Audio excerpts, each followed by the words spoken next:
Ескіру мерзімі өтуіне байланысты несиені төлемеуге бола ма, жаппауға бола ма? Орысша айтқанда, исковый давность өткеніне байланысты несиені төлемеуге бола ма? Видеоны соңына дейін көріңіздер, осы сұраққа жауап аласыздар. Сәлем достар, сіздермен мен Қуат Исажанов, кәсіби адвокат. Осындай сұрақтармен менің тіркелушілерім, көрермендерім көптеп пікір қалдырып, сұрақ қойып, осы тақырыпқа бейне баян түсіруімді өтініп жатыр. Ендігі кезекте осы тақырыпқа келетін болсақ, ескіру мерзімі банк несиелері бойынша бар ма, әлде жоқ па? 2019 жылға дейін ескіру мерзімі банктер тарапынан несие алушыларға қатысты мәңгілік болған. Бұл дегеніміз, егер сіз несие алсаңыз, алғаннан кейін несиені уақытылы төлемесеңіз, қайтармасаңыз, банктер сізге кез келген уақытта беруіне, сотқа талап арыз беруіне мүмкіндік болған. Яғни, сіздің кредитті несиені төлемеген уақытыңыздан бастап, мәңгілік сіз дүниеден өткенге дейін талап арыз беруіне мүмкіндіктер болған. Тіпті сіз Құдай сақтасын дүниеден өтсеңіз де, кредит алған кісі, несие алған кісі дүниеден өтсе де, артынан мұрагерлікті қабылдаған мұрагерлеріне де осындай талап арызбен сотқа жүгініп, жабылмаған несиенің бөлігін, қарызын өндіріп алуға мүмкіндіктер болған.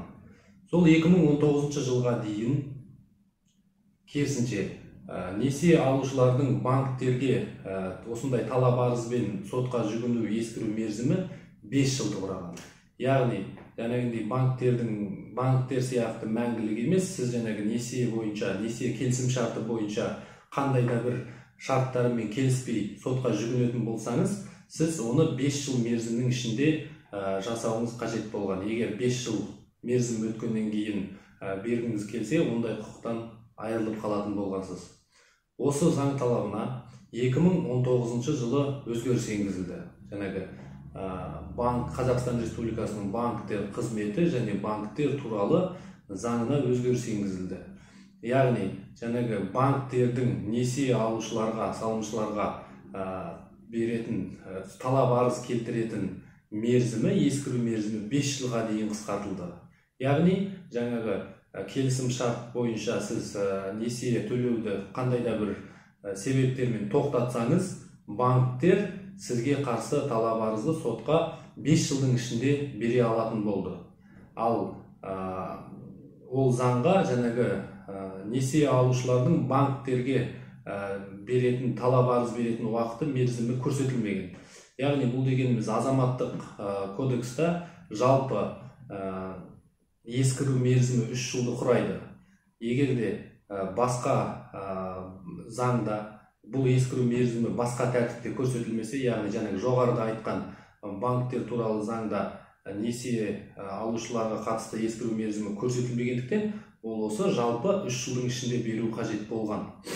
Ендігі нақты басты мәселе, осы ескіру мерзімі өтуіне байланысты несиені төлемеуге бола ма? Соған жауап берейік.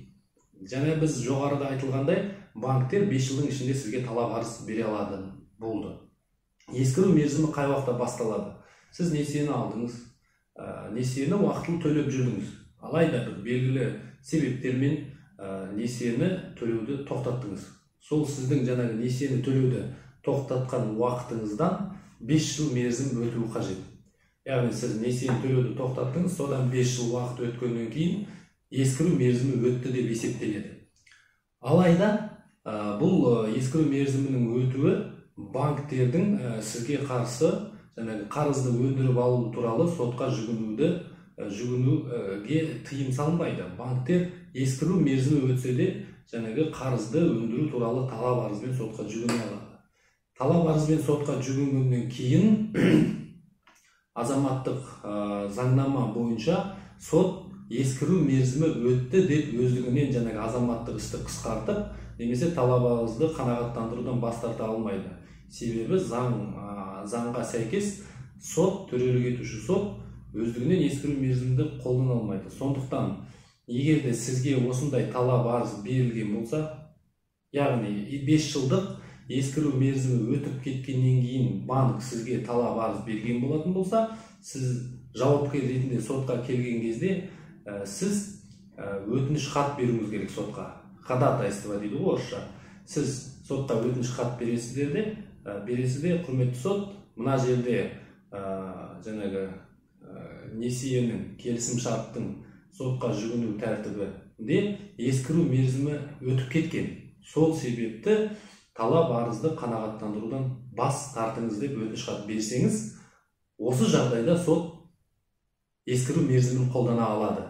Сондықтан егерде сіз осындай өтініш хат берсеңіз, сот қанағаттандырудан бас тартады. Ол дегеніміз, сіз ары қарай жаңағы қарызды несие бойынша қарызды төлеуден құтыласыз, босатыласыз деген сөз. Сондықтан несиені ескіру мерзімі өтуіне байланысты төлемеудің екі жолы бар, екі шарты бар. Біріншісі, сіз ақырғы төлем жасаған уақыттан 5 жыл уақыт өту керек. Екіншісі, сотқа берген жағдайда сіз төрелік етуші соттың атына ескіру мерзімін қолдануды сұрап өтініш хат беруіңіз керек. Ол екінші шарт. Осы екі шарт, екі талап орындалған болса, онда сізді сот арқылы, онда сіз жаңағы қанағаттандырудан, талап арыз қанағаттандырусыз қалдырады, және сіз ескіру мерзіміне байланысты несиені төлеуден босатыласыз. Яғни Қазақстанда несиенің ескіру мерзіміне өтуіне байланысты қарызды төлемеуге болады деген сөз. Құрметті достар, осындай бейне роликтар көптеп түссін десеңіз, менің осы видеома пікір қалдырып, лайк басып, қызығушылық танытып отырыңыздар. Және де менің осы каналыма тіркеліңіздер. Сонымен қатар менің осы YouTube арнасында адвокат Қуат Исажанов деген орыс тілінде түсірілетін YouTube каналым бар. Осы екі каналға тіркеліп, менің осындай жаңағы құқықтық сауаттылықты көтеретін бейне жазбаларымды көре аласыздар. Осындай менің бейне жазбаларыма қызығушылық танытып, менің каналыма жазылсаңыздар, маған осы ісімді ары қарай жалғастыруға үлкен серпіліс береді. Сондықтан сіздерден менің каналыма тіркелуді тағы да сұраймын. Рахмет, келесі кездескенше. Сіздермен болған адвокат Қуат Исажанов.